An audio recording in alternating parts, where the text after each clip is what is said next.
नमस्कार प्यारे विद्यार्थियों। मैं तेजकरण चौहान, सह आचार्य इतिहास, मांगीलाल बागड़ी महाविद्यालय नोखा। आज हम क्लास बीए थर्ड के अंतर्गत 1857 की क्रांति के परिणामों पर चर्चा करेंगे। पिछले व्याख्यानों में हमने क्रांति के स्वरूप, क्रांति का दमन और क्रांति के कारणों पर चर्चा की थी। यद्यपि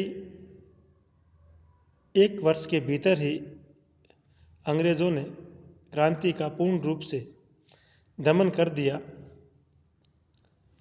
1857 का विप्लव असफल रहा, किंतु इसके अभूतपूर्व परिणाम देखने को मिलते हैं जो आगे चलकर स्थायी सिद्ध हुए। इतिहासकार ग्रिफिन लिखते हैं कि भारत में सन 1857 की क्रांति से अधिक महत्वपूर्ण घटना कभी नहीं घटी। रसब्रुक विलियम के अनुसार एक रक्त की नदी ने कम से कम उत्तरी भारत में दो जातियों को अलग अलग कर दिया तथा उस पर पुल बांधना एक और कठिन कार्य हो गया। डॉक्टर मजूमदार भी लिखते हैं, सन 1857 का महान विस्फोट भारतीय शासन के स्वरूप और देश के भावी विकास में मौलिक परिवर्तन लेकर आया। इन कथनों के आधार पर क्रांति के परिणामों पर विचार करना समीचीन होगा। जब हम परिणामों पर दृष्टिपात करते हैं तो हम पाते हैं कि सबसे पहला और सबसे बड़ा और सबसे महत्वपूर्ण जो परिणाम हमें इस क्रांति का दिखाई देता है उसमें था कंपनी शासन का अंत। 1600 ईस्वी में ईस्ट इंडिया कंपनी की स्थापना की गई थी तथा अब तक हर बार लगभग 20 वर्ष बाद चार्टर एक्ट द्वारा उसकी अवधि में वृद्धि होती जा रही थी। विद्रोह का सबसे महत्वपूर्ण परिणाम यह निकला कि 2 अगस्त 1858 को ब्रिटिश संसद ने एक अधिनियम पारित कर भारत में कंपनी शासन का अंत कर दिया तथा ब्रिटिश भारत का प्रशासन ब्रिटिश ताज ने ग्रहण कर लिया। बोर्ड ऑफ कंट्रोल तथा बोर्ड ऑफ डायरेक्टर्स अब समाप्त कर दिए गए। इसके स्थान पर भारत सचिव और उसकी सहायता के लिए 15 सदस्यों की एक इंडिया काउंसिल बनाई गई।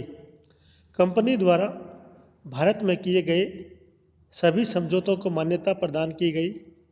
इस अधिनियम के द्वारा गवर्नर जनरल को ब्रिटिश भारत में गवर्नर जनरल के नाम से तथा देशी राज्यों से संबंध स्थापित करते समय उसे वायसराय के नाम से पुकारने की व्यवस्था स्थापित की गई।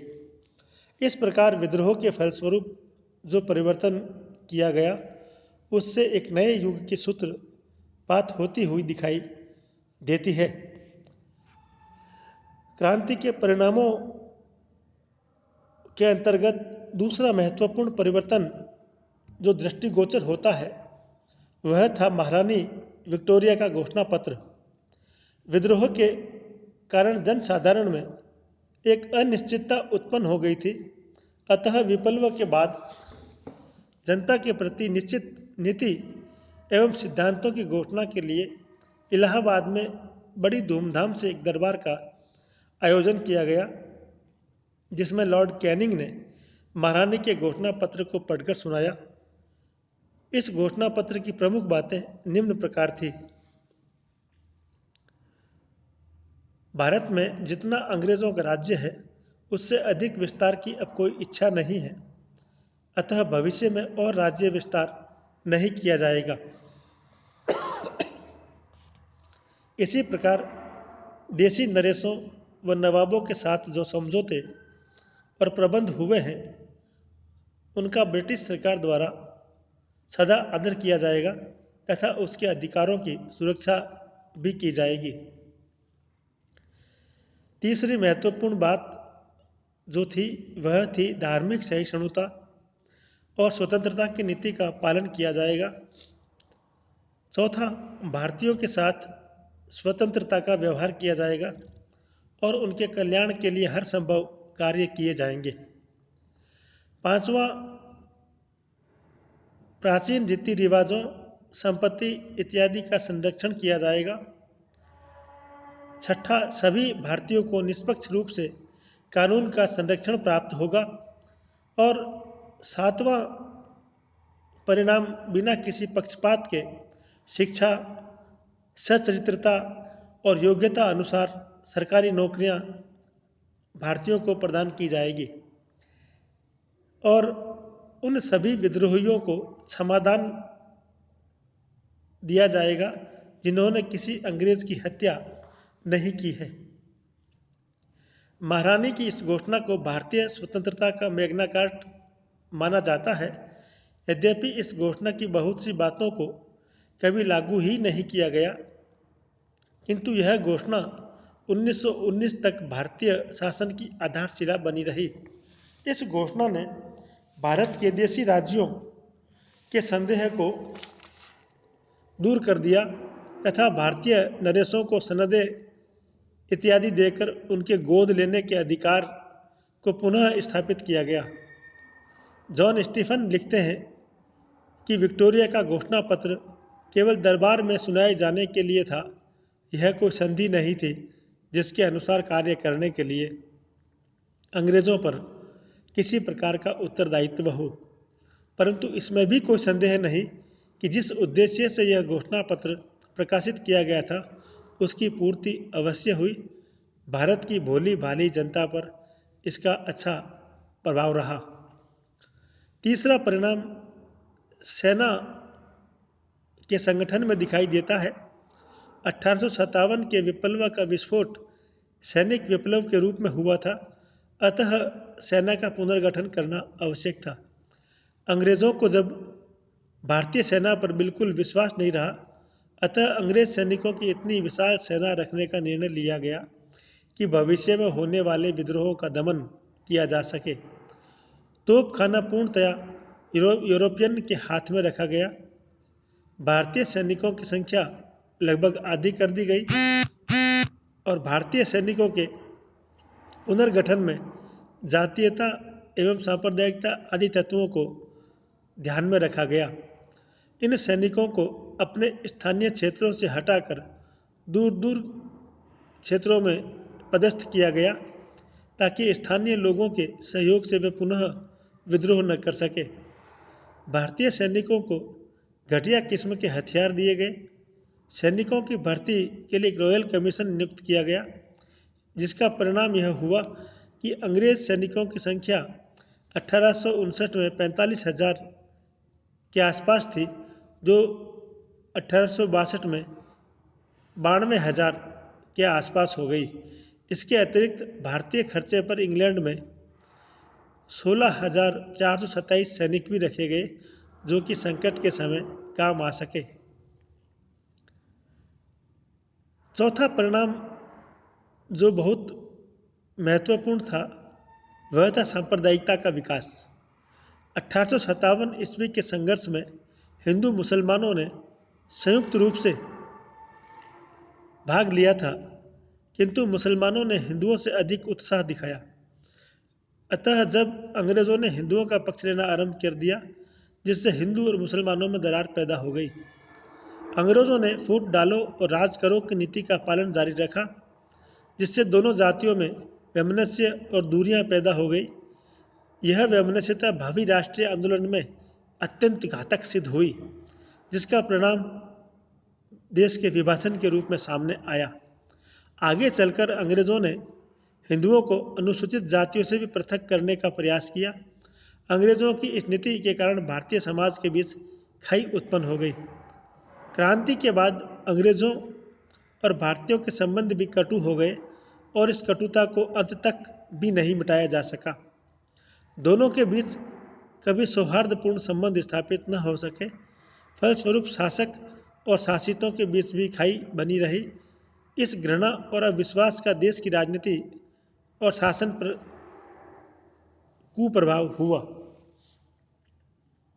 इसके अलावा क्रांति के पश्चात प्रशासन के निम्न पदों पर भारतीयों को नियुक्त करने और उसके कुप्रभाव भी देखने को मिलते हैं। महारानी की घोषणा में यह आश्वासन दिया गया था कि बिना किसी पक्षपात के शिक्षा, सच्चरित्रता और योग्यता के अनुसार सरकारी नौकरियों में भारतीयों को स्थान दिया जाएगा, किंतु इसका पालन नहीं किया गया। कोई भी भारतीय सैनिक रॉयल कमीशन के सामने जाने के उपयुक्त नहीं समझा जाता था, और यदि वह वायसराय का कमीशन प्राप्त भी कर लेता तो भी उसे एक नए अंग्रेज लंगरूट के मुकाबले अधिक योग्य कभी नहीं समझा जाता था। अब भारतीयों को प्रशासन में क्लर्कों और सहायकों के निम्न पदों पर लिया जाने लगा। ये सरकारी कर्मचारी ब्रिटिश अधिकारियों और जनता के बीच एक प्रकार से बिचौलिए बनकर रह गए। अंग्रेज यही चाहते थे कि ये लोग उनकी चापलूसी करें और उनके आज्ञाकारी बने रहे, और जनता के बीच इनकी छवि जो है वो दलालों की सी बन जाएगी। इसका परिणाम यह हुआ कि ऐसे सरकारी कर्मचारियों की वास्तविक सैन्य शक्ति से अधिक प्रबल सिद्ध हुई। इस वर्ग ने अंग्रेजों के प्रति पूर्ण वफादारी रखी, जो देश के लिए विश्वासघाती सिद्ध हुई। इसका छठा प्रभाव आर्थिक क्षेत्र में देखने को मिलता है। आर्थिक दृष्टि से भी क्रांति के कुप्रभाव दृष्टिगोचर हुए। अंग्रेजों ने अब केवल ब्रिटिश पूंजीपतियों को ही भारत में पूंजी लगाने हेतु प्रोत्साहित किया और उन्हें सुरक्षा प्रदान की। चाय, कपास, जूट, कॉफ़ी, तंबाकू आदि के व्यापार को बढ़ावा दिया गया, जो अंग्रेजों के नियंत्रण में थे। भारतीय उद्योगों को संरक्षण प्रदान नहीं किया गया। नई ईस्ट इंडिया कॉटन कंपनी स्थापित की गई, जो भारत से रुई ले जाकर इंग्लैंड से कपड़ा बनवाकर भारत भेजती थी। यातायात के साधनों का विकास भी अंग्रेजों के लिए लाभप्रद रहा। इसके अतिरिक्त कंपनी भारत सरकार पर 3 करोड़ 60 लाख पाउंड का कर्ज छोड़ गई, जिसकी पूर्ति भारत सरकार अब भारतीयों को शोषण करके कर रही थी। अंग्रेजों के इस आर्थिक शोषण से भी देश में दरिद्रता बढ़ती चली गई।